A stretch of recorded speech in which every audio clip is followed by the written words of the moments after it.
शास्त्रों में बताया गया है कि सत्यनारायण व्रत कथा का पाठ करने से व्यक्ति को 1000 यज्ञ करने के बराबर पुण्य फल की प्राप्ति होती है। सत्यनारायण भगवान व्रत कथा में भगवान विष्णु के सत्य स्वरूप के बारे में बताया गया है। इस व्रत का पाठ करने से घर में सुख समृद्धि का वास होता है। एक समय की बात है, नैशरण्य तीर्थ में शनिकादि 88,000 ऋषियों ने श्री सूत जी से पूछा, हे प्रभु, इस कलियुग में वेद विद्या रहित मनुष्यों को प्रभु भक्ति किस प्रकार मिल सकती है तथा उनका उद्धार कैसे होगा। हे मुनि श्रेष्ठ, कोई ऐसा तप बताए जिससे थोड़े समय में ही पुण्य मिले और मनवांछित फल भी मिल जाए। इस प्रकार की कथा सुनने की हम इच्छा रखते हैं। सर्वशास्त्रों के ज्ञाता सूत जी बोले, हे वैष्णवों में पूज्य, आप सभी ने प्राणियों के हित की बात पूछी है, इसलिए मैं एक ऐसे श्रेष्ठ व्रत को आप लोगों को बताऊंगा जिसे नारद जी ने लक्ष्मी नारायण जी से पूछा था और लक्ष्मीपति ने मुनिश्रेष्ठ नारद जी से कहा था। आप सब इसे ध्यान से सुनिए। एक समय की बात है, योगीराज नारद जी दूसरों के हित की इच्छा लिए अनेकों लोकों में घूमते हुए मृत्युलोक में आ पहुंचे। यहाँ उन्होंने अनेक योनियों में जन्मे प्रायः सभी मनुष्यों को अपने कर्मों द्वारा अनेकों दुखों से पीड़ित देखा। उनका दुख देख नारद जी सोचने लगे कि कैसा यत्न किया जाए जिसके करने से निश्चित रूप से मानव के दुखों का अंत हो जाए।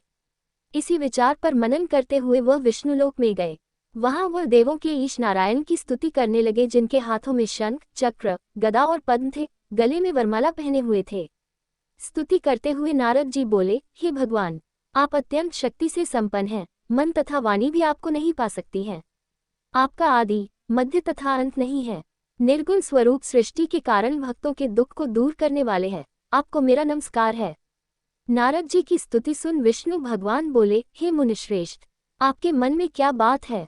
आप किस काम के लिए पधारे हैं? उसे संकोच कहो। इस पर नारद मुनि बोले कि मृत्युलोक में अनेक योनियों में जन्मे मनुष्य अपने कर्मों के द्वारा अनेकों दुख से दुखी हो रहे हैं। हे नाथ, आप मुझ पर दया रखते हैं तो बताए कि वो मनुष्य थोड़े प्रयास से ही अपने दुखों से कैसे छुटकारा पा सकते हैं।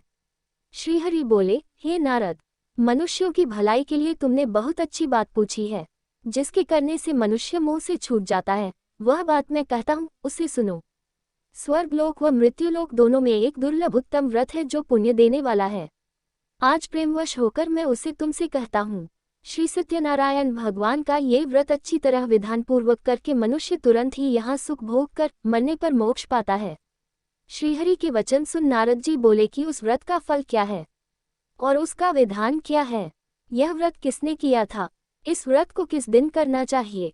सभी कुछ विस्तार से बताएं। नारद की बात सुनकर श्रीहरि बोले, दुख व शोक को दूर करने वाला ये सभी स्थानों पर विजय दिलाने वाला है। मानव को भक्ति व श्रद्धा के साथ शाम को श्री सत्यनारायण की पूजा धर्मपरायण होकर ब्राह्मणों व बंधुओं के साथ करनी चाहिए।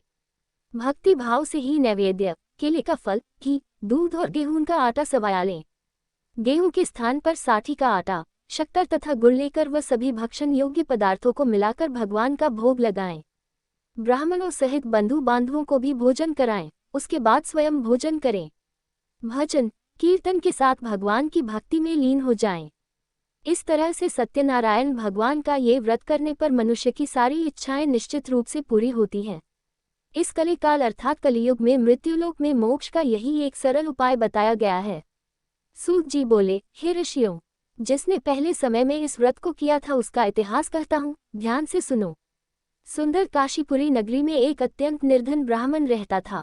भूख प्यास से परेशान वह धरती पर घूमता रहता था।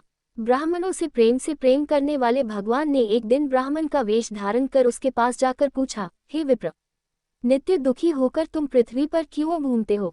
दीन ब्राह्मण बोला, मैं निर्धन ब्राह्मण हूँ, भिक्षा के लिए धरती पर घूमता हूँ। हे भगवान, यदि आप इसका कोई उपाय जानते हो तो बताए। वृद्ध ब्राह्मण कहता है कि सत्यनारायण भगवान मनोवांछित फल देने वाले हैं, इसलिए तुम उनका पूजन करो। इसे करने से मनुष्य सभी दुखों से मुक्त हो जाता है। वृद्ध ब्राह्मण बनकर आए सत्यनारायण भगवान उस निर्धन ब्राह्मण को व्रत का सारा विधान बताकर अंतर्धान हो गए। ब्राह्मण मन ही मन सोचने लगा कि जिस व्रत को वृद्ध ब्राह्मण करने को कह गया है मैं उसे जरूर करूंगा। ये निश्चय करने के बाद उसे रात में नींद नहीं आई। वह सवेरे उठकर सत्यनारायण भगवान के व्रत का निश्चय कर भिक्षा के लिए चला गया। उस दिन निर्धन ब्राह्मण को भिक्षा में बहुत धन मिला, जिससे उसने बंधु बांधवों के साथ मिलकर श्री सत्यनारायण भगवान का व्रत संपन्न किया। भगवान सत्यनारायण का व्रत संपन्न करने के बाद वह निर्धन ब्राह्मण सभी दुखों से छूट गया और अनेक प्रकार की संपत्तियों से युक्त हो गया। उसी समय से यह ब्राह्मण हर माह इस व्रत को करने लगा। इस तरह से सत्यनारायण भगवान के व्रत को जो मनुष्य करेगा वह सभी प्रकार के पापों से छूटकर मोक्ष को प्राप्त होगा। जो मनुष्य इस व्रत को करेगा वह भी सभी दुखों से मुक्त हो जाएगा। सूची बोले कि इस तरह से नारद जी से नारायण जी का कहा हुआ श्री सत्यनारायण व्रत को मैंने तुमसे कहा। हे विप्रो, मैं अब और क्या कहूँ। ऋषि बोले, हे मुनिव, संसार में उस विप्र से सुनकर और किस किस ने इस व्रत को किया, हम सब इस बात को सुनना चाहते हैं। इसके लिए हमारे मन में श्रद्धा का भाव है। सूची बोले, हे मुनियों, जिस जिस ने इस व्रत को किया है वे सब सुनो। एक समय वही विप्र धन व ऐश्वर्य के अनुसार अपने बंधु बांधवों के साथ इस व्रत को करने को तैयार हुआ। उसी समय एक लकड़ी बेचने वाला बूढ़ा आदमी आया और लकड़ियां बाहर रखकर अंदर ब्राह्मण के घर में गया।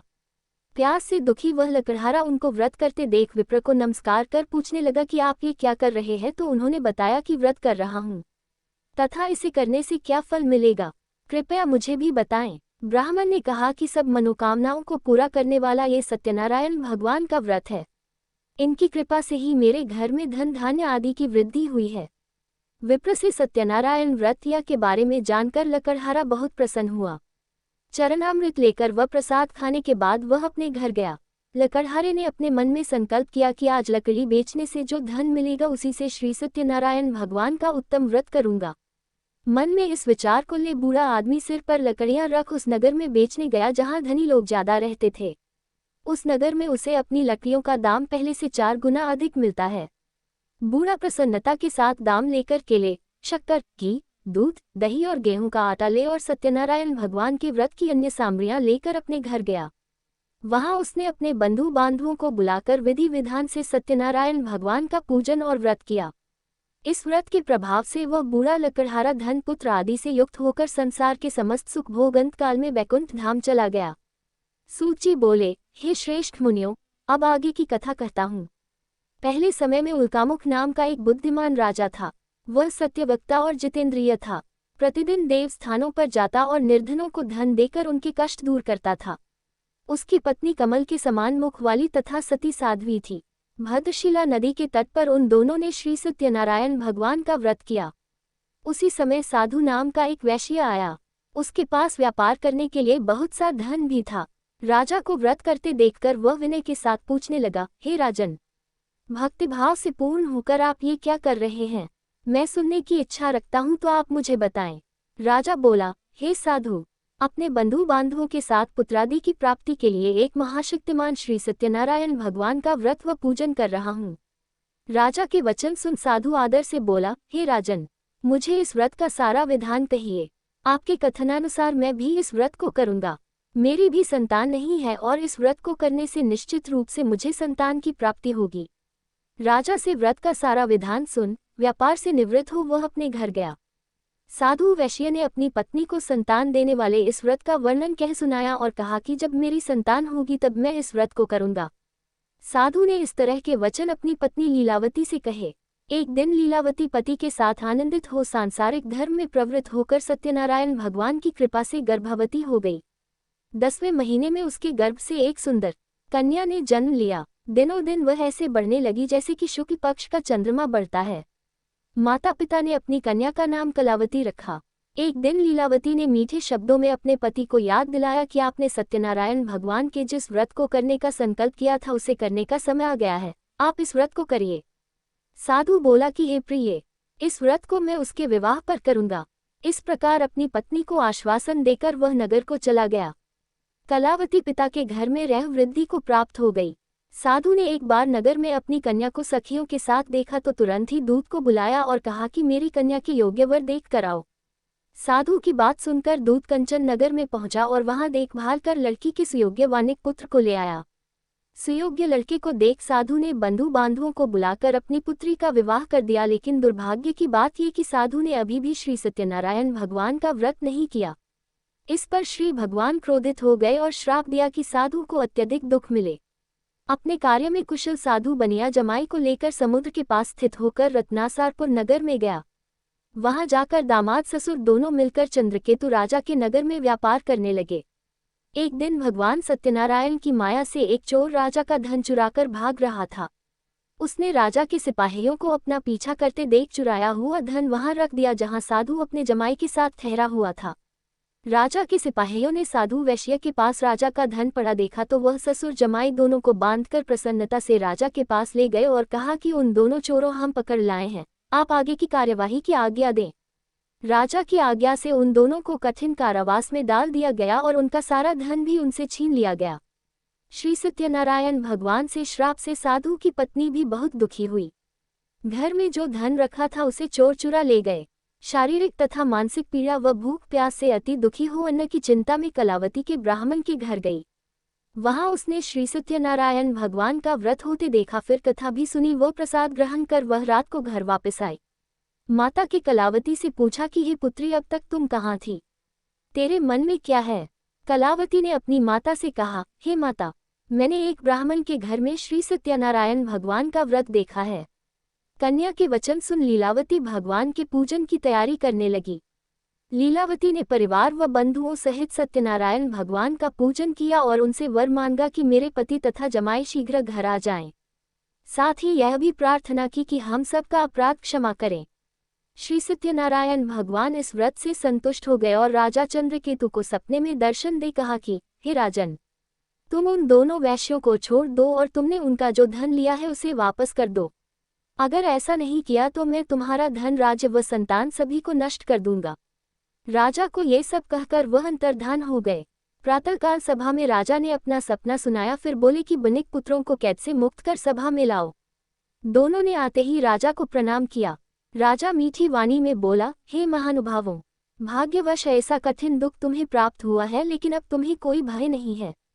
ऐसा कह राजा ने उन दोनों को नए वस्त्राभूषण भी पहनाए और जितना धन उनका लिया था उससे दुगुना धन वापस कर दिया।